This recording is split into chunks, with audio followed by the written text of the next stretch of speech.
Hey everyone, so recently I gave a talk at a conference just showing people how I approach the job market right now.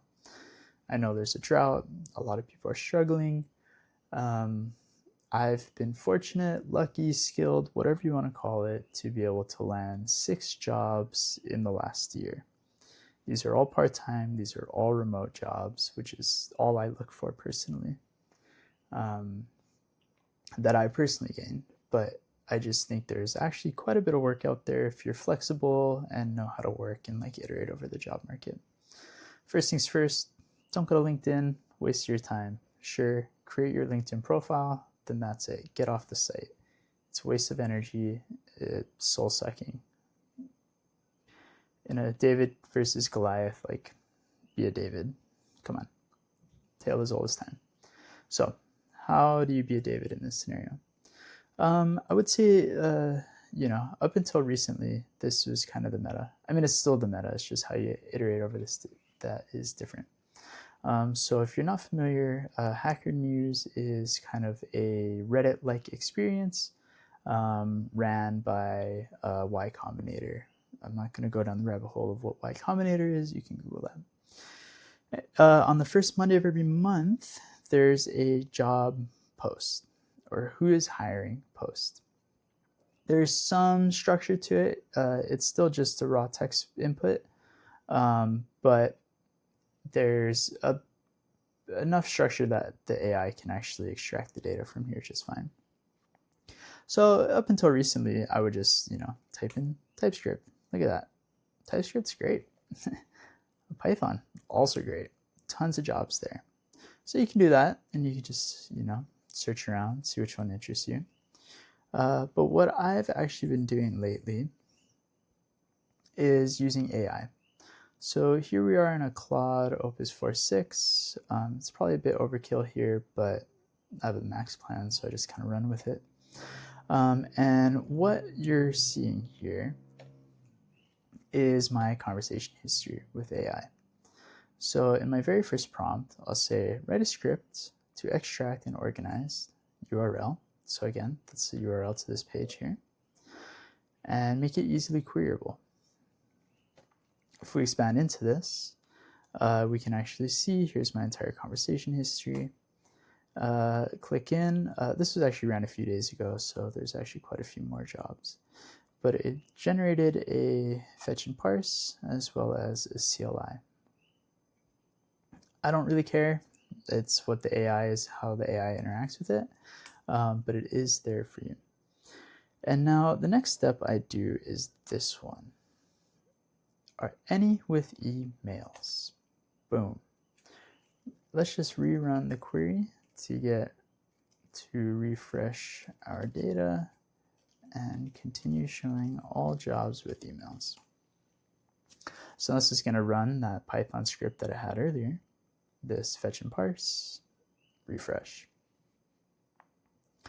We now are gonna have, let's see. So before this, we had 50 postings with emails, nearly doubled. Okay, we now have 330 posts.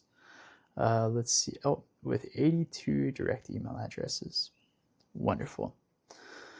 So what am I doing here?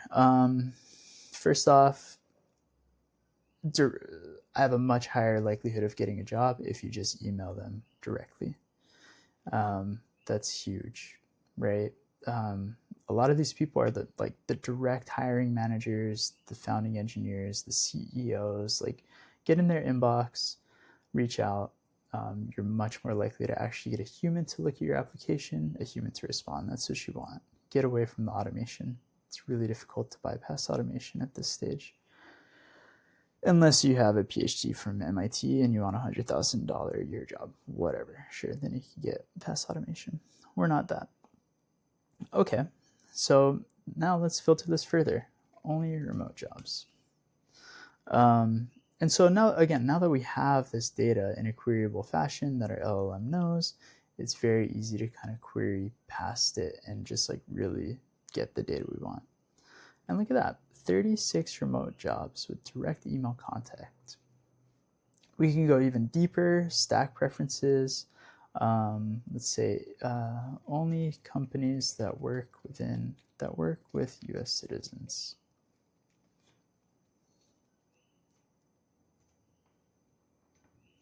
I'm seeing a lot of these are UK, EU. It's not going to work for me. Germany. So US citizens. And we can fine tune this deeper and deeper and deeper. That's not the point. And again, this could all probably be 1 or 2 prompts, right? I'm just showing you how I interact with it. So now we got 31 emails. At this stage, you can, what I recommend doing,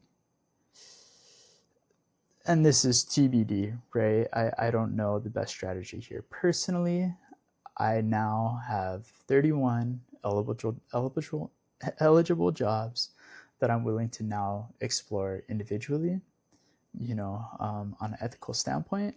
Do I believe in what these companies are doing? Sentinel defense? Probably not. Cut it. Get it out of here. You know what I mean? So it's more on a personal basis at this stage. Cut out the jobs you're not interested in. As you begin filtering, you're going to end up with only a handful of emails, and these emails are, this is what's valuable, right? This may be, Jeff, you want to know Jeff. You want to email him personally. Don't use an AI-generated email. It's very easy to sniff. Just write a very direct email. So what does that email look like? So here is a perfect example of an email that has worked for me in the past. This did eventually turn into a job. I no longer work there. This was nearly a year ago now. But this did turn into a job, lasted quite a few months. It was wonderful. And this was my email. A few things to note. Here's how I got their email, Hacker News. I think I'm a good fit for the position. I put the role in the actual header of the email, or the title of the email. And then I list things that I think are related to the job. So in this particular case, this was, I would consider, a good repertoire of past works that I did at the time. This has grown significantly, and I would change now. But again, the goal here is just share the work, shareable work. Links are the best, right? You want them to just be able to click in, share bigger companies at the top, easy stuff. I'll also add notable links. So in this case, I shared like my website, YouTube, LinkedIn, X. And then just, I'd love to chat more, best. As you can see here, I actually didn't share my resume. So clearly resumes just don't matter anymore. No, I'm kidding. This was actually a fumble on my part. I do recommend attaching a resume to this email as well. I have had people ask me, hey, where's the resume? And it is just a little awkward, right? So share the resume, whatever. But I've noticed this is really what you want to show to get their attention. I think the resume is more just throw at their HR, get it into the software, standard procedures, things like that. And that's it. So this will get you the email, So this will get you emails as well as personal contacts you could talk to, and hopefully land an interview.